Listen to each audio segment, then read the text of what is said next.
Qui non si raccontano le solite storie, qui si dà voce a quelle dimenticate.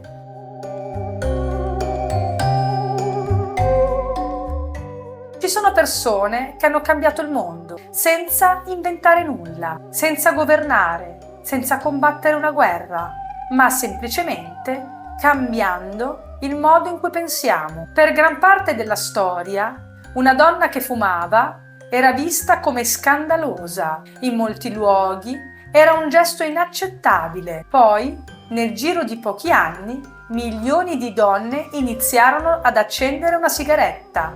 Non fu un caso, non accadde spontaneamente. Dietro quel cambiamento c'era un uomo. Si chiamava Edward Bernays. Era il nipote di Sigmund Freud e utilizzò alcune delle idee dello zio sulla mente umana per convincere milioni di persone a desiderare qualcosa che prima rifiutavano. Quella che stai per ascoltare non è soltanto la storia delle sigarette, è la storia di come nacque la manipolazione dell'opinione pubblica moderna ed è una storia che forse continua ancora oggi.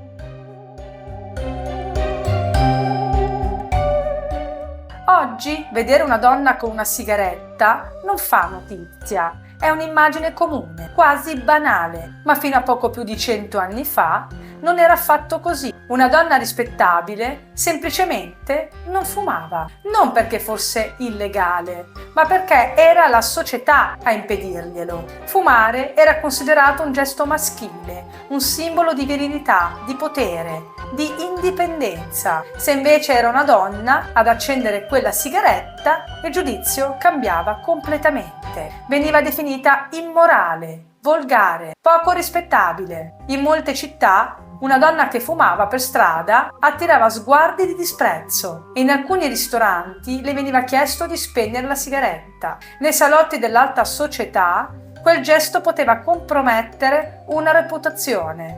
Pensateci, lo stesso identico oggetto nelle mani di un uomo era normale, nelle mani di una donna diventava uno scandalo. Oggi questa differenza ci sembra assurda, ma all'epoca era semplicemente la normalità. E proprio questa normalità stava impedendo alle aziende del tabacco di conquistare metà del mercato. Per i produttori di sigarette, le donne rappresentavano un'immensa opportunità economica, milioni di potenziali clienti che però non compravano. Serviva qualcuno capace di cambiare non il prodotto, ma il modo in cui il prodotto veniva percepito. Ed è qui che entra in scena Edward Bernays.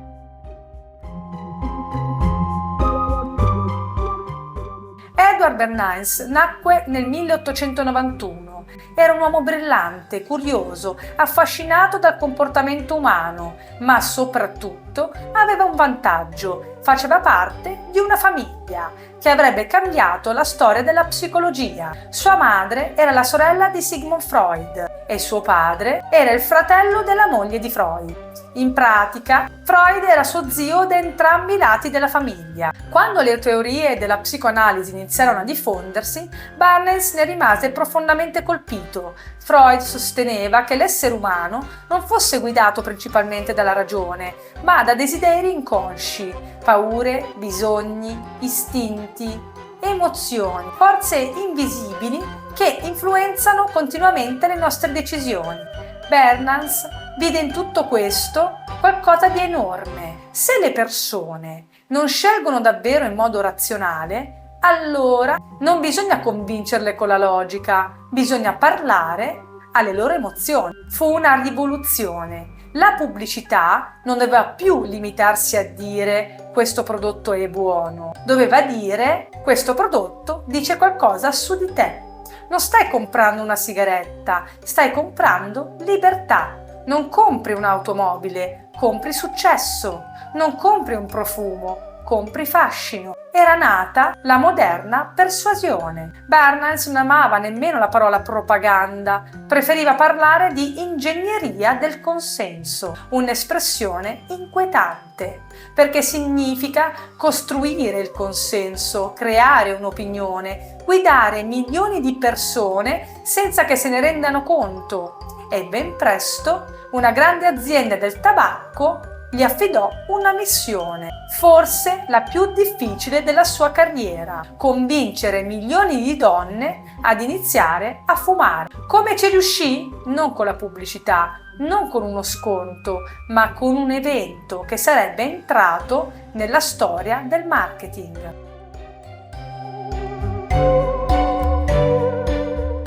È il 1929, New York, la città simbolo della modernità. Ogni anno la parata di Pasqua richiama migliaia di persone. Le strade sono piene, ci sono giornalisti, fotografi, curiosi. È il luogo perfetto per creare una notizia. Ed è proprio quello che Edward Bernays aveva in mente. Non voleva comprare una pagina di giornale, voleva che fossero i giornali a parlare spontaneamente del suo evento, o almeno così avrebbe creduto il pubblico. Ma in realtà non c'era nulla di spontaneo. Bernays preparò ogni dettaglio. Contattò alcune giovani donne, non donne scelte a caso, ma donne dall'aspetto elegante, ben vestite, appartenenti alla buona società, perché il messaggio doveva essere credibile. Secondo alcune ricostruzioni storiche, chiese l'aiuto della femminista Ruth Hale, che lo mise in contatto con donne disposte a partecipare. L'ordine era semplice. Durante la parata, a un segnale prestabilito, avrebbero estratto una sigaretta, l'avrebbero accesa e avrebbero continuato a camminare,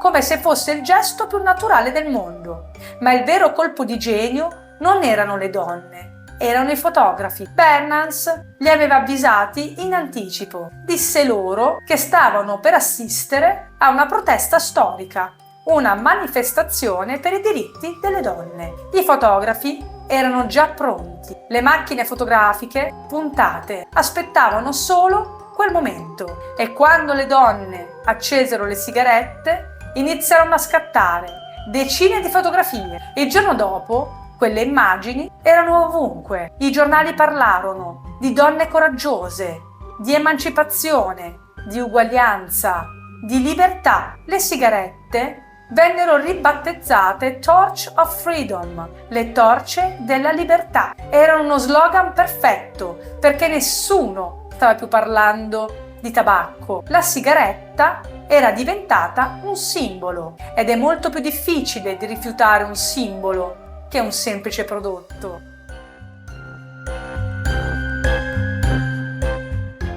La cosa più straordinaria non fu vedere alcune donne fumare.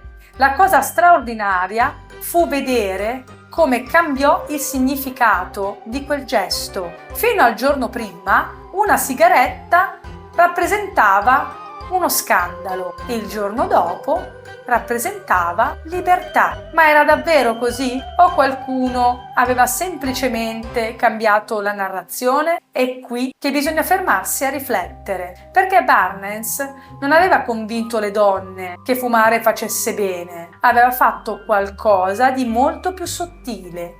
Aveva collegato una causa giusta, l'emancipazione femminile, a un prodotto commerciale. In altre parole, non vendeva più tabacco, vendeva un'identità. Se vuoi essere una donna moderna, fuma. Se vuoi dimostrare di essere indipendente, fuma. Se vuoi rompere le vecchie regole, fuma. Era una strategia geniale, perché le persone non stavano acquistando una sigaretta, stavano acquistando quello che pensavano di rappresentare, e questa tecnica funzionò. Le vendite iniziarono a crescere, sempre più donne iniziarono a fumare, non solo negli Stati Uniti, ma anche in molti altri paesi. La pubblicità fece il resto: attrici, modelle, donne eleganti, donne sportive, donne di successo, tutte con una sigaretta tra le dita. L'idea era semplice: se ammiri quella persona,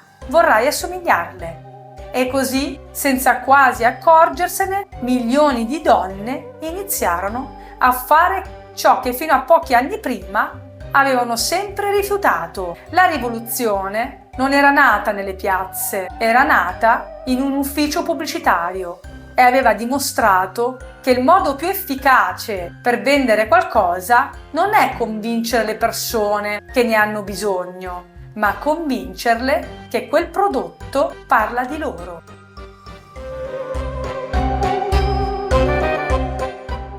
La campagna delle fiaccole delle libertà fu solo l'inizio.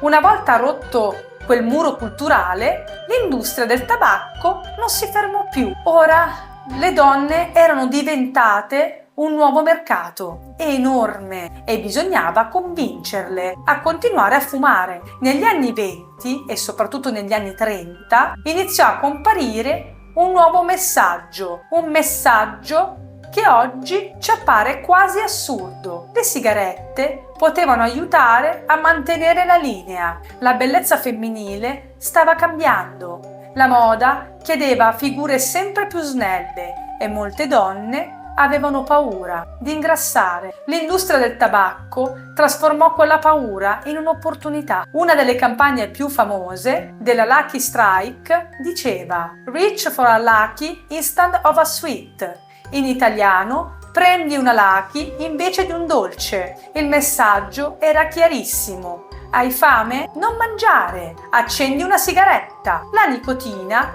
può ridurre temporaneamente la sensazione di appetito.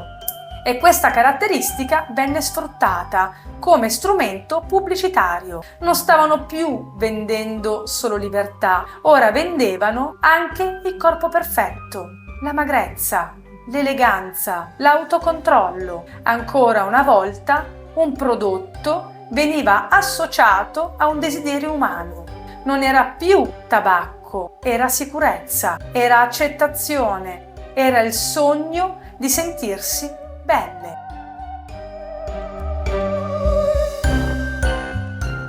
Se oggi vedessimo un medico pubblicizzare delle sigarette, probabilmente penseremmo a uno scherzo. Eppure, per molti anni, successe davvero. Alcune aziende realizzarono pubblicità in cui comparivano medici, camici bianchi e professionisti della salute. Gli slogan lasciavano intendere che alcune marche fossero più delicate, più gradevoli, meno irritanti. In certi casi si suggeriva perfino che fossero la scelta preferita da molti medici. Oggi sappiamo che quelle pubblicità erano profondamente fuorvianti, ma bisogna ricordare che all'epoca la conoscenza scientifica sui danni del fumo era molto più limitata e la comunicazione commerciale era regolata in modo molto diverso da oggi. L'autorità del medico ispirava fiducia e quella fiducia venne utilizzata anche per vendere. Ancora una volta non si vendeva soltanto una sigaretta, si vendeva una sensazione di sicurezza.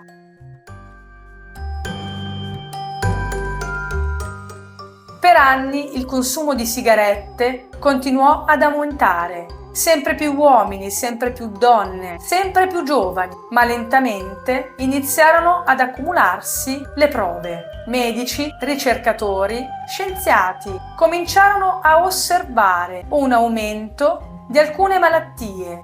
Con il passare dei decenni, le evidenze scientifiche diventarono sempre più solide. Quello che per anni era stato presentato come un simbolo di libertà si rivelò anche una delle principali cause di malattie prevedibili e di milioni di morti nel mondo. Questo non significa che tutte le persone che fumavano fossero state ingannate. Molte continuarono a fumare pur conoscendo i rischi, ma significa che all'inizio la costruzione dell'immagine della sigaretta ebbe un ruolo enorme. Prima si creò il desiderio, solo molto tempo dopo arrivò una maggiore consapevolezza dei rischi e forse questa è la parte più importante di tutta la storia, perché dimostra che un'idea può essere più potente di un prodotto. Una semplice sigaretta divenne emancipazione, bellezza, magrezza, successo, modernità, non perché fosse davvero tutte queste cose, ma perché qualcuno riuscì a farlo credere. E forse la domanda che dovremmo porci oggi non riguarda solo le sigarette, ma tutto ciò che ogni giorno ci viene venduto come indispensabile, perché la storia di Edward Bernays non è soltanto la storia del tabacco, è la storia di come il marketing moderno ha imparato a parlare direttamente alla parte più profonda della nostra mente.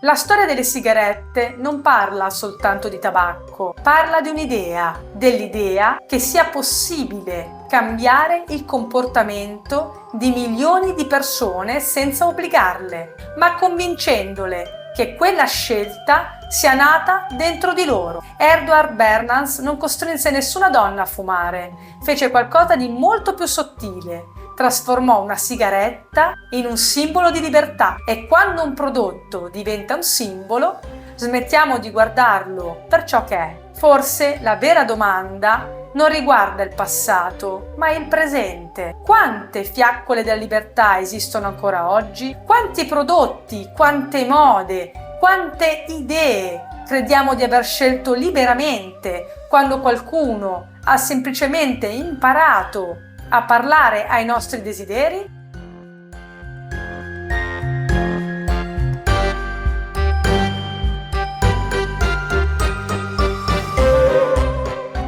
Se ti piacciono le storie che non vengono addolcite, iscriviti al canale e lascia un like. Qui si raccontano le storie che non finiscono nei libri per bambini.